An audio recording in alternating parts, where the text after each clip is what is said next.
everybody. Nice to be here. How are you?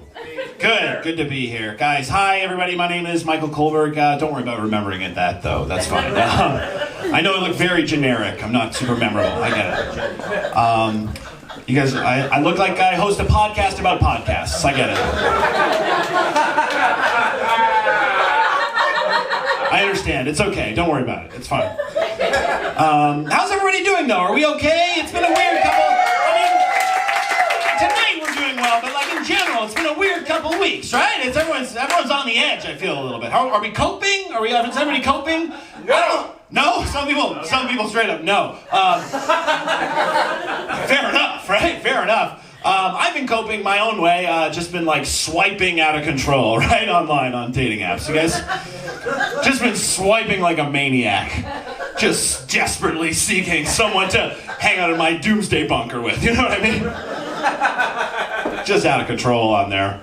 But it's hard, dating apps. You guys use a dating app before? Round of applause. You used one? No. No? Some people? You know what they are, though, right? You've heard of them? No. This is a very original stand-up comedy premise I'm about to get into. Never been done before. No, because we all know, dating apps, we've heard about them. We all know what the big problem with the dating app, right? We've all been there. This is not new territory. Everybody knows the big problem with those dating apps is that you can't tell from somebody's profile whether or not they're a white supremacist. There's just no way to know. You can't tell from the profile. I don't know if you had this problem. I had this problem recently. I matched with a girl. She seemed nice, right? She seemed tolerant on her profile, right? I looked on there. It said she worked at the bank, and I was like, the bank would never hire a bad person. That's the joke. And so I very quickly learned, though, that I was wrong, and that, yes, the bank could hire a bad person. Because on our date, I learned 3 pieces of information about this woman. Number 1, she believes that all Muslims hate America because of something she read on Facebook. Number 2, red flag. Number 2, she describes her type as white guys with light eyes.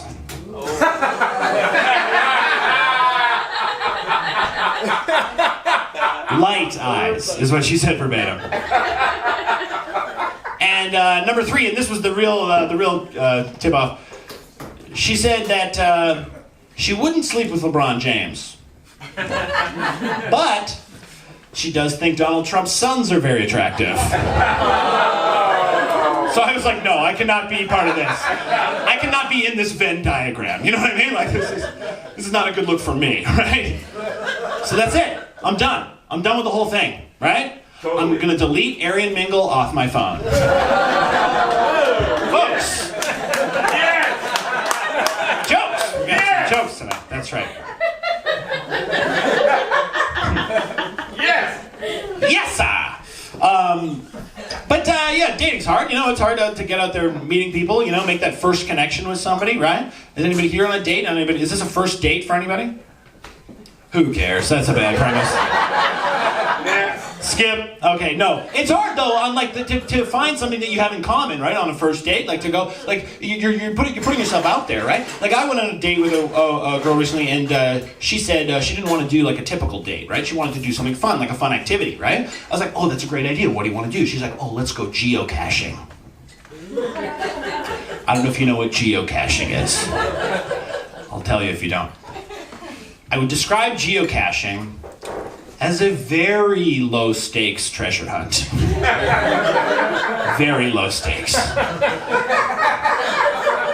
So what it is you get this app on your phone, right? And the GPS shows you where there's all these little things hidden around your neighborhood, right? And so you follow the map, you kind of go follow the directions, right? You look and you find this thing, and there's a little container, and you open it up, and inside is garbage.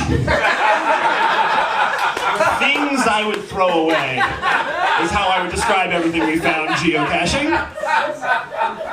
And so I asked her, I was like, geocaching, that's kind of weird. What made you want to do that? And she was like, oh, I don't know, I was just trying to seem cool in front of you. I was like, that's not how I would do it, but okay.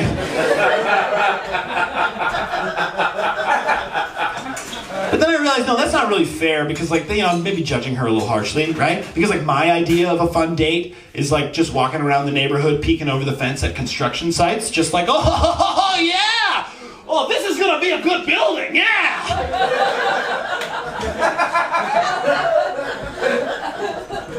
Wasn't meant to be, I guess,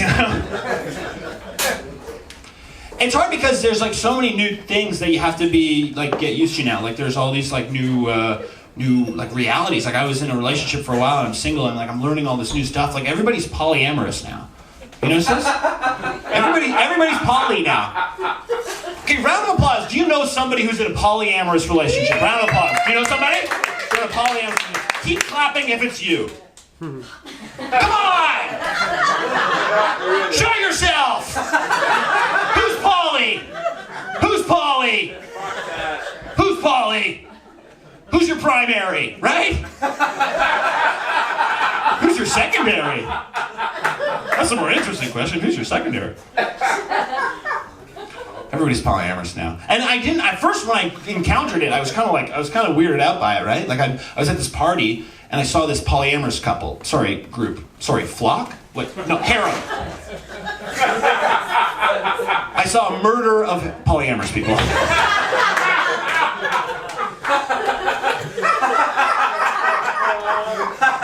And I knew they were polyamorous, right? Because, number one, there was 4 of them, right? 1 guy, 3 girls, but I knew they were polyamorous, I knew they were all together, because they were making out back and forth nonstop like a PG-13 human centipede.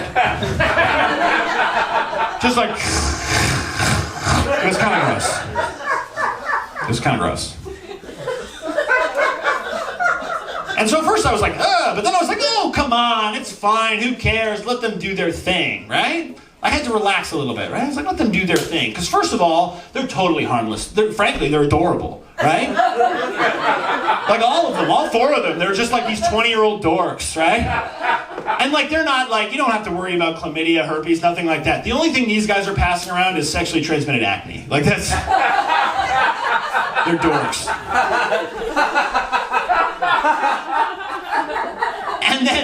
And then the other thing I said was like, oh, Mike, just relax, right? Just let these guys do their thing. Like, just let them be them, right? Like, whatever works for you, right?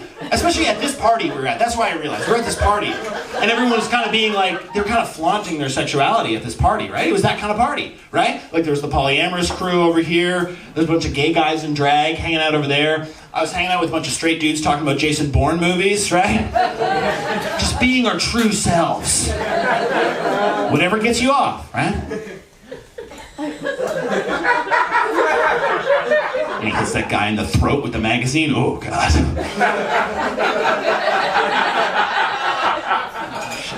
Shiver. Whatever gets you off. But yeah, no, it's tough to meet people, so I don't blame anybody when they find something that works for them, right? Like, I recently started sleeping with my neighbor. Strictly out of convenience. Just because it's easy. Like, we live in the same floor in the same building, and we just find that like hooking up was just easier than like going outside or on the stairs. Very easy. But what happened though is we both like weren't putting a lot of effort into it, right? Like, we're both putting about the same amount of effort into the sex as we did into finding a partner. Very literally, we were having casual sex. There were no noise complaints. So as we were trying to spice it up, we were trying to think of things to do that we could maybe have a little more fun, and she was like, oh, let's try some role-playing. I was like, role-playing? Okay. Role-playing, all right. Yeah, okay, I got a good idea. Oh, here, I know. Well, here's what we'll do. Okay, I'll pretend to be me. I'm just going to be me. I think I'd be good at that. I'll just pretend to be me. But you pretend to be the girl who lives upstairs? Surprisingly, she was into it. She got right into it. She started like stomping her feet, moving furniture around. It was hot.